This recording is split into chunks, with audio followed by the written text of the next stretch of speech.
मेरा नाम अंकिता है और मैं सतना की रहने वाली हूँ।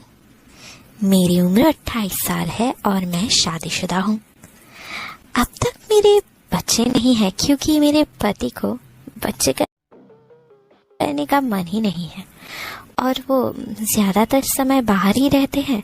दिखने में मैं गोरी हूँ और मेरी हाइट है 5 फुट 4 इंच। मेरा फिगर 32, 34, 36 है। इससे आप लोगों को अंदाजा लग सकता है कि मैं कैसी लगती हूँ। दोस्तों, ये मेरी पहली कहानी है तो उम्मीद करती हूँ कि आप लोगों को बहुत पसंद आएगी। अब मैं अपनी कहानी में आती हूँ। मेरे घर में मेरे बाबूजी मतलब ससुर, अम्मा जी, सास और मेरे देवर जी रहते हैं। इनके अलावा मेरे पति और मैं तो रहते ही है। मेरा देवर अभी बहुत छोटा है और कॉलेज में पढ़ाई कर रहा है। मेरे पति एक प्राइवेट फर्म में मैनेजर है और ज्यादातर समय उनका बाहर ही बीतता है। जब मैं शादी होकर यहाँ आई थी तब से मेरे बड़े अरमान थे। मैं बहुत ही उदास रहती थी, लेकिन मेरे पति को इस बात से जरा भी फर्क नहीं पड़ता था क्योंकि वो हमेशा काम काम और काम ही करते थे और इस काम के चक्कर में कामदेव चुपचाप रह जाते थे।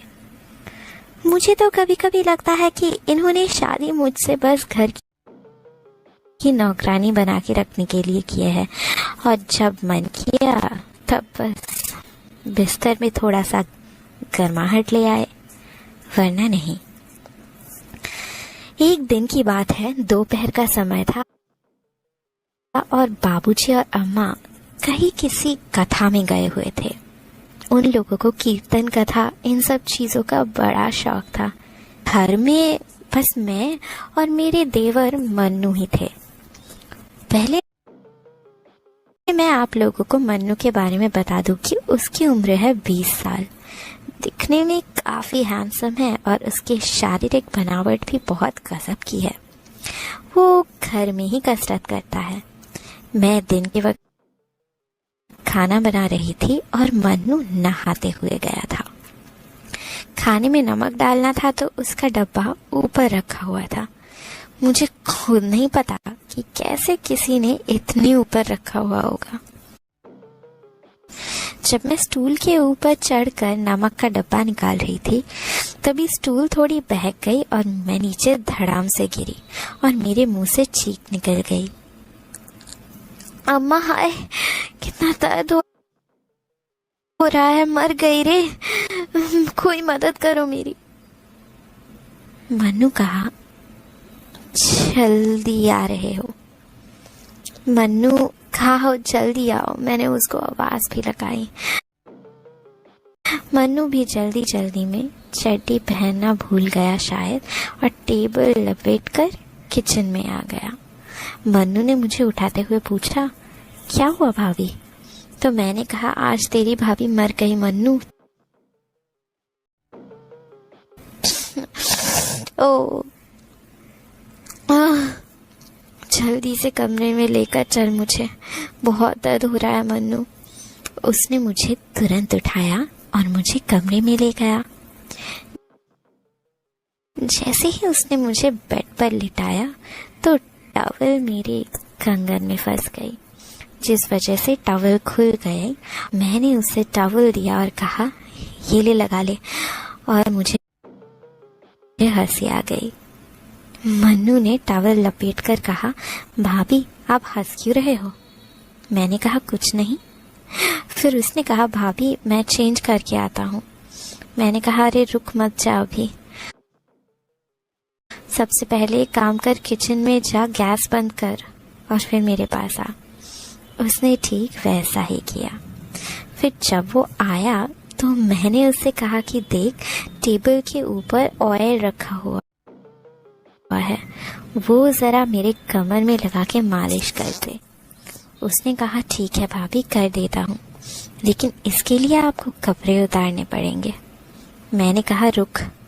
उस समय मैंने गाउन पहना हुआ था, तो मैंने उससे कहा कि अरे देख क्या रहा है, करना मालिश।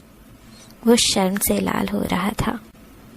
मैंने अपनी नाइटी उतार दी और ब्रा पैंटी में उल्टे होकर लेट गई।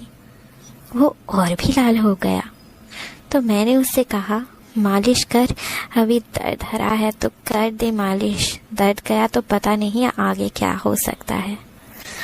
उसने मेरी कमर में तेल लगाकर मालिश करना चालू किया तो मेरे शरीर में एक अद्भुत सी सिहरन हुई।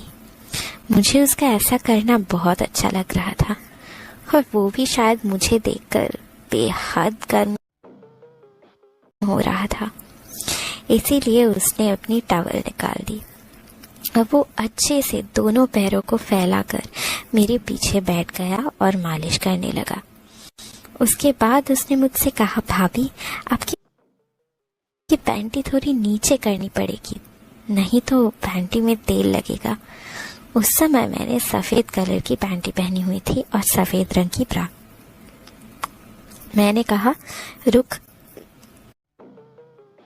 मैं पूरा ही उतार देती हूँ। मैं बहुत ज्यादा गर्म हो चुकी थी। फिर मैं पट होकर लेट गई और वो मेरे होठ में अपने होठ रखकर किस करने लगा, और मैं भी उसका पूरा साथ दे रही थी किसिंग में। बदहोश होते होते मैं इतना खो गई कि मुझे पता ही नहीं चला कि वक्त कितना बीत चुका है, और मुझे बड़ा मजा आया दोस्तों। तो आपको ये कहानी कैसी लगी ये बताइए ना मुझे आपके फीडबैक का इंतज़ार रहेगा। फीडबैक देने के लिए आप कमेंट्स छोड़ सकते हैं मेरे लिए। मुझे बताइए कि मेरी ये कहानी आपको कैसी लगी, क्योंकि ये कहानियाँ मुझको इंस्पायर करती है आपके साथ और भी ज़्यादा करीबी बनाए रखने का।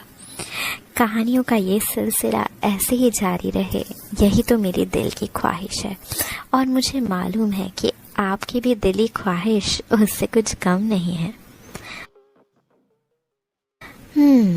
तो ऐसे ही मेरी कहानियाँ सुनते रहिए, और जितने दिनों तक मैं आपके लिए और भी नई कहानियाँ लेके वापस ना आ जाऊँ, तब तक के लिए दोस्तों दुआओं में याद रखना।